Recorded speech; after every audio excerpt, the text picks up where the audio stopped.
Oke, assalamualaikum warahmatullahi wabarakatuh. Balik lagi bersama saya Randy Adi Pradana. Oke, baik teman-teman semua. Pada kesempatan kali ini saya ingin sedikit berbagi mengenai strategi pemasaran penjualan alpukat di Indonesia untuk petani ya teman-teman semua. Jadi banyak sekali petani di Indonesia, khususnya petani alpukat, yang kurang memahami penjualan. Jadi ketika dia menanam, banyaknya pohon alpukat namun belum mengerti tentang penjualan alpukat. Nah, jadi ini untuk teman-teman semua yang ingin menanam alpukat ataupun yang sudah mengebunkan alpukat yang masih bingung bagaimana strateginya untuk memasarkan ataupun meningkatkan penjualan untuk alpukat ya teman-teman. Jadi buah alpukat ini sendiri sangat banyak nutrisinya teman-teman. Jadi sangat banyak kegunaannya, khususnya yang pertama untuk dikonsumsi, yang kedua untuk bahan diet, yang ketiga juga untuk alat kesehatan ataupun kosmetik ya teman-teman. Namun banyak sekali ataupun masih banyak petani yang belum mengerti bagaimana strateginya tentang penjualan alpukat di Indonesia, khususnya untuk meningkatkan eh, untuk meningkatkan untuk meningkatkan kualitas penjualan ya teman-teman semua. Jadi bagaimana strateginya, tetap simak video pada kesempatan kali ini. Nah, jadi teman-teman semua, masih banyak sekali khususnya petani alpukat di Indonesia yang masih bingung bagaimana dan seperti apa sih strategi penjualan.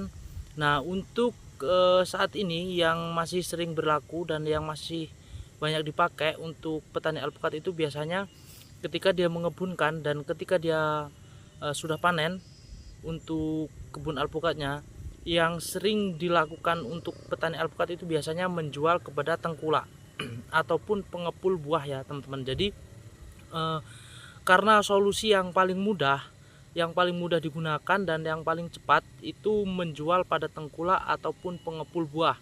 Nah, namun bisa teman-teman pahami ya, ketika kita menjual kepada tengkulak ataupun pengepul itu biasanya yang sering terjadi itu harganya tidak sesuai dengan apa yang kita inginkan teman-teman. Jadi sebelum kita menuju ke sana, sebelum kita menjual kepada tengkulak ataupun pengepul buah, jadi alangkah baiknya kalau kita mengetahui strategi pemasaran alpukat ya teman-teman. Jadi untuk pemasaran buah alpukat itu ada beberapa strategi teman-teman. Jadi untuk yang pertama itu kita harus membangun sebuah jaringan teman-teman. Jadi kenapa saya katakan membangun sebuah jaringan, karena ini yang paling penting menurut saya. Jadi ketika teman-teman tidak membuat sebuah jaringan ataupun belum mempunyai sebuah jaringan, segera lakukan membuat jaringan supaya meningkatkan penjualan alpukat ya teman-teman. Jadi untuk membuat jaringan ini teman-teman bisa kerjasama dengan restoran, market, ataupun dengan sesama pedagang lainnya ya teman-teman. Jadi mengapa saya katakan teman-teman harus sesegera mungkin membuat jaringan ini, karena untuk meningkatkan kualitas penjualan dengan cara menggunakan ataupun kerjasama itu sangat-sangat efektif ya teman-teman untuk meningkatkan penjualan kita. Nah, jadi ketika kita membuat jaringan, ketika kita sudah bekerja sama dengan restoran, dengan market ataupun dengan pedagang lainnya, jadi kita sudah bisa menentukan harga yang kompetitif yang menurut kita masuk di pasaran dan kira-kira harga itu masuk di kita ya teman-teman. Jadi kita bisa kalkulasi untuk kita modal menanam alpukat itu kita kira-kira menghabiskan berapa banyak, dan kita harus menjual buah alpukat itu sendiri dengan kisaran harga berapa ya teman-teman. Jadi untuk membuat sebuah jaringan itu sangat efektif teman-teman, strategi yang pertama. Jadi teman-teman bisa menggunakan strategi membuat jaringan untuk meningkatkan kualitas penjualan. Nah, strategi yang kedua, teman-teman bisa membuat brand sendiri. Nah, jadi teman-teman bisa membuat brand sendiri tentang alpukat ya teman-teman. Semisal untuk di Lampung Barat ini khususnya, di sini kan masih sangat jarang pedagang buah ya teman-teman. Jadi teman-teman bisa membuat sebuah brand alpukat khususnya. Nah, jadi untuk alpukat ini sendiri bisa teman-teman olah menjadi sebuah brand makanan ataupun sebuah brand minuman supaya meningkatkan kualitas penjualan daripada alpukat ini sendiri ya teman-teman. Nah, khususnya petani alpukat ketika ingin membuat brand itu banyak pilihan teman-teman. Nah, yang pertama itu bisa dibuat brand jus alpukat. Contohnya jus alpukat kocok kebun apa. Nah, itu bisa juga teman-teman. Nah, yang kedua itu bisa dijadikan sebuah makanan ataupun alat-alat kosmetik lainnya ya teman-teman. Jadi semisal dijadikan sebuah alat makanan untuk mengganti makanan lainnya, khususnya kita ingin melakukan diet. Jadi untuk buah alpukat ini sendiri sangat cocok teman-teman ketika digunakan untuk sebagai bahan diet kita ya. Nah, jadi teman-teman bisa membuat brand makanan untuk diet khususnya dari buah alpukat ini ya teman-teman semua. Oke, mungkin untuk strategi yang kedua itu ya teman-teman semua. Jadi teman-teman untuk strategi penjualan yang ketiga yakni memanfaatkan sosial media ya teman-teman. Jadi sudah bukan menjadi rahasia lagi, untuk sosial media itu bisa kita gunakan sebagai alat usaha ataupun sebagai alat bisnis untuk meningkatkan penjualan kita ya teman-teman. Jadi teman-teman semua segeralah manfaatkan sosial media teman-teman. Ada Facebook, Instagram, TikTok maupun sosial media lainnya, bisa teman-teman manfaatkan untuk meningkatkan kualitas penjualan. Yang pertama itu dengan cara teman-teman sering membuat konten seputar tentang perkebunan alpukat yang menarik supaya orang-orang itu tertarik untuk melihat sosial media teman-teman, sehingga di situ terjadilah peningkatan penjualan ya teman-teman.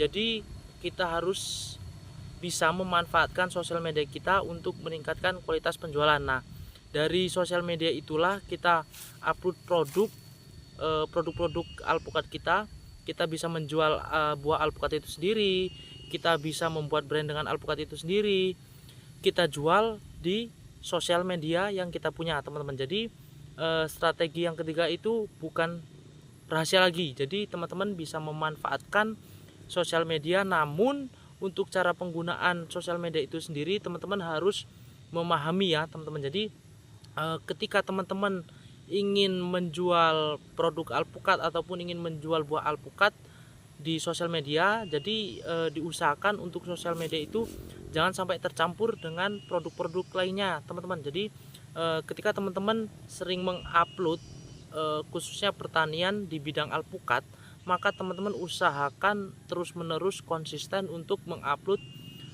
seputar dunia pertanian khususnya alpukat teman-teman. Nah, jadi ketika teman-teman menawarkan sebuah brand ataupun buah alpukat itu sendiri, itu banyak yang melirik ataupun banyak yang tertarik pada brand-brand ataupun buah alpukat teman-teman, sehingga terjadilah transaksi di situ teman-teman, sehingga bisa meningkatkan kualitas penjualan teman-teman. Nah, dari situlah kita bisa kita bisa mematok harga itu yang sesuai standar pasar umum namun menguntungkan bagi kita teman-teman. Nah, jadi untuk strategi yang ketiga teman-teman bisa memanfaatkan sosial media ya teman-teman semua. Jadi untuk strategi keempat teman-teman ini tidak kalah penting dengan strategi yang ke-1, kedua maupun yang ketiga teman-teman. Jadi untuk strategi yang keempat itu teman-teman segeralah menciptakan pasar online teman-teman. Jadi apa sih yang disebut dengan pasar online? Pasar online itu semacam marketplace Facebook, Tokopedia, Shopee, Bukalapak, Lazada dan masih banyak lainnya teman-teman. Jadi manfaatkanlah platform tersebut untuk meningkatkan kualitas penjualan teman-teman. Nah, tapi ada garis bawahnya teman-teman. Untuk kualitas produk yang akan kita jual di platform tersebut harus memang kualitas yang benar-benar unggulan teman-teman. Jadi teman-teman bisa mensortir ataupun memilih buah yang kualitasnya tinggi, barulah kita jual di platform tersebut, supaya untuk pembeli dari platform tersebut itu jangkauannya itu sangat luas teman-teman. Jadi jangan sampai kita mengecewakan pelanggan-pelanggan kita yang sudah membeli lewat pasar online kita teman-teman. Jadi usahakan ketika kita ingin membangun sebuah pasar online, maka yang saya tekankan kepada teman-teman semua harus benar-benar menjaga kualitas produk itu sendiri, sehingga disitulah terjadi repeat order teman-teman. Jadi untuk repeat order ini sendiri, si pelanggan tersebut merasa bahwa beli di toko kita itu merasa puas karena kualitas produknya itu benar-benar bagus. Nah, maka di situ terjadilah transaksi ulang ataupun repeat order teman-teman. Jadi dari situ kualitas dan penjualan teman-teman itu bisa meningkatkan drastis teman-teman ya. Nah, dari situ juga bisa teman-teman mematok harga sesuai yang teman-teman inginkan. Namun ada garis bawahnya, untuk pasar ini sendiri jangan sampai kita terlalu melampaui standarisasi harga alpukat di Indonesia teman-teman.